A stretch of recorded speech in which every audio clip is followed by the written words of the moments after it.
अब देखिएगा, श्री विष्णु पुराण गीता प्रेस गोरखपुर से प्रकाशित है। श्री विष्णु पुराण, अनुवादक श्री मुनीलाल गुप्त, प्रकाशक एवं मुद्रक है गीता प्रेस गोरखपुर, गोविंद मंग कार्यालय, कोलकाता का संस्थान।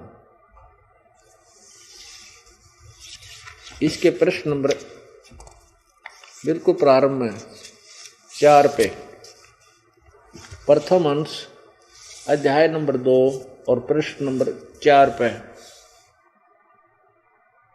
यहां आइएगा नीचे। हे द्विज, परब्रह्म का प्रथम रूप पुरुष है। पुरुष माने भगवान परमात्मा जैसा। अव्यक्त और व्यक्त उसके अन्य रूप है तथा काल उसका परम रूप है। स्पष्ट है? अब आगे देखो। अब देखिएगा, ये 5 नंबर पृष्ठ पे स्पष्ट किया, क्योंकि ये दोनों का मिलन तब होगा जैसे यहां पर इन्होंने 4 नंबर पृष्ठ पे परब्रह्म लिख दिया। हे द्विज, परब्रह्म का प्रथम रूप पुरुष है, अव्यक्त और व्यक्त उसके अन्य रूप हैं तथा काल उसका परम रूप है। वास्तविक रूप तक काल है और पहला फर्स्ट इंप्रेशन तो ऐसा लगा जैसे भगवान है यो, और लेकिन इसका वास्तविक रूप, इसका काल, इसका परम रूप है। अब कौन है वो?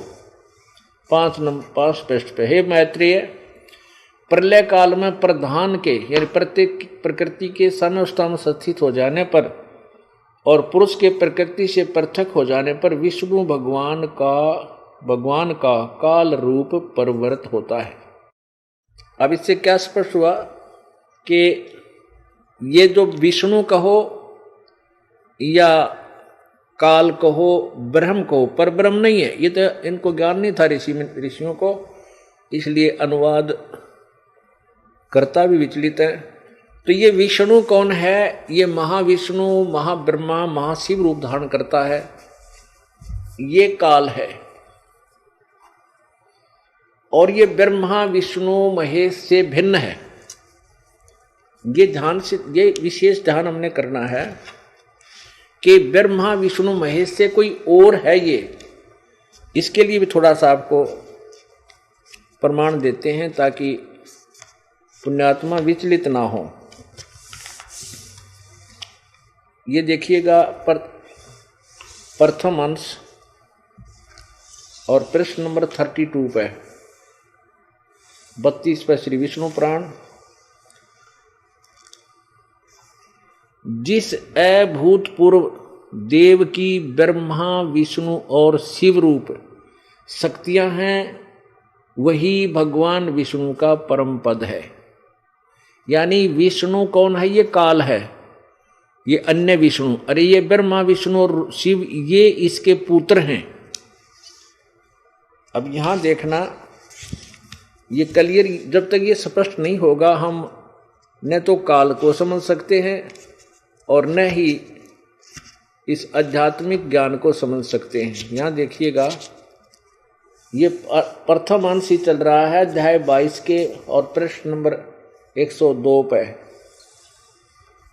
हे ब्रह्मन, ब्रह्मा विष्णु और शिव ब्रह्म की प्रधान शक्तियां हैं। ब्रह्म ये है वो काल, ब्रह्म की प्रधान शक्तियां हैं। उनसे न्यून देवतागण हैं और उनके अनंतर दक्ष आदि प्रजापतिगण हैं।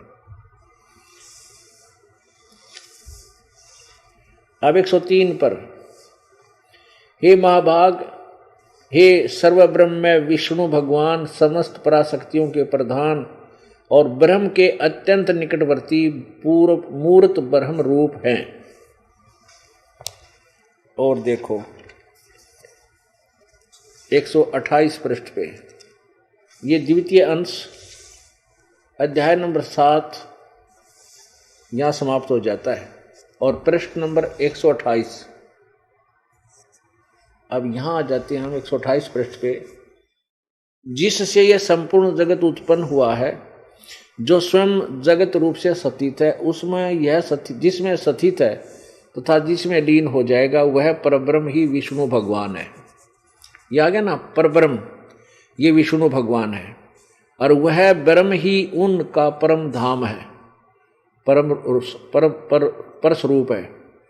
वह पद सत असत दोनों से विलक्षण है तथा उनसे अभिन्न है, और यह संपूर्ण जरातर जगत उससे उत्पन्न हुआ।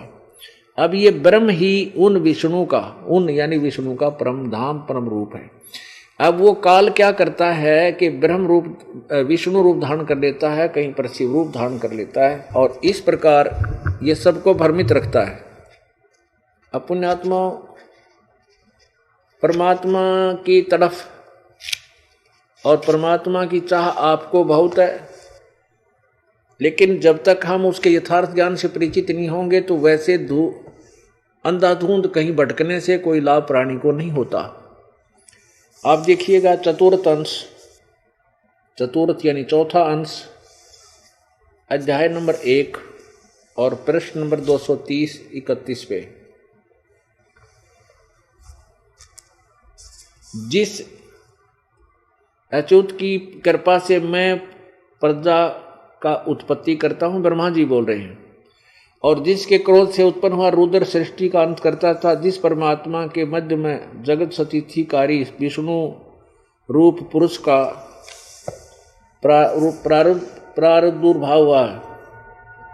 प्रादुर्भाव हुआ है, जो अजन्मा मेरा रूप धारण करके संसार की रचना करता है। ब्रह्मा जी कहता है मेरा रूप धारण कर लेता है वो काल, और सतिथि के समय जो पुरुष रूप है और जो रुद्र रूप से संपूर्ण विश्व का ग्रास कर जाता है, वह अनंत रूप से संपूर्ण जगत को धारण करता है।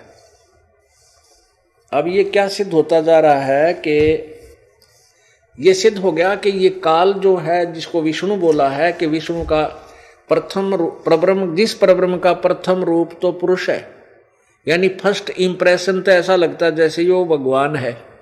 यहाँ देखो कितनी सुविधा दे रखी है, और इसका वास्तविक रूप, श्रेष्ठ रूप, सही रूप इसका काल है, काल इसका परम रूप है। तो ये जो काल है, महाविष्णु कहो, इसको महाशिव कहो, महाशिव का रूप भी धारण कर लेता है, जैसे ब्रह्मा जी कह रहे हैं कि ये मेरा रूप धारण करके फिर सृष्टि की उत्पत्ति करता है, विष्णु का रूप धारण करके सतिथि कर लेता है, और शंकर का रूप धारण करके ये अंत कर देता है। ये है वो काल। और ये 1 लाख मानव श्रीधारी प्राणियों को नित्य खाता है। उसके लिए हमें यहाँ स्वतंत्र छोड़ दिया है, नर और मादा बना के, और ये इनके अंदर ऐसे इसके तीनों पुत्रों के द्वारा भरे हुए वो गुण, इनके पुत्रों में भरे हुए गुणों की जो शक्ति है, गुणों का जो प्रभाव है, वो सभी प्राणियों को प्रभावित करता है। श्री ब्रह्मा जी के रजगुण के कारण सभी प्राणी संतानों उत्पत्ति करते हैं, यहाँ के ठाठ बाट की चाह करते हैं, और सतगुण विष्णु जी के गुण के से प्रभावित होकर के सब एक दूसरे में मोह ममता लगाव, संपत्ति में मोह, इसमें यहाँ इस कारण से यहाँ एक दूसरे में फंसे रहते हैं। और तीसरे श्री शंकर भगवान के तमोगुण के कारण जरा सी बात पर खेचा ताणी, लट्ठम लट्ठा, मार काट, कत्लेआम कर डालते। तो पुण्यात्माओं, ये सारा सभी क्रियाएं ये काल भगवान करवा रहा है। उसके लिए परमात्मा हमें जगाना चाहते हैं कि इस झूठे सुख को सुख कह तू मान रहा मनमोद, ये सकल चबीना काल का, और कुछ मुख में कुछ गोद। 1 लाख तो आज जा चुके हैं उस काल की तपस्या पर, और शेष ये बचे हुए हैं। किसी का जन्म हो रहा है, किसी का जन्मदिन मनाया जा रहा है, कोई कुछ कर रहा है, और बाकी कोई शादी ब्याह में लगे हुए हैं, और हमें पता नहीं हम क्या व्यवस्था किए बैठे हैं और किसके लिए कर रहे हैं। ये ज्ञान होगा, ये जानकारी होगी परमात्मा के इस तत्व ज्ञान से, आध्यात्मिक तत्व ज्ञान से। फिर हम क्या करेंगे, अपने बच्चों को भी, अपने पति पत्नी को भी, माता पिता को इस काल से के जाल से बाहर निकालेंगे। परम पिता परमेश्वर की शरण ग्रहण करके, और पूरे परिवार को भक्ति मार्ग पर लगा करके काल के जाल से सदा के लिए निकल जाएंगे। अब हमने ये करना है। अब जाल में तो फंसे पड़े, इस जाल से निकलने का तरीका अब हमें पता लग गया है, और अब भी हम इसी में फंसे रहेंगे तो हमारे जैसा फिर बालक नहीं, अज्ञानी नहीं,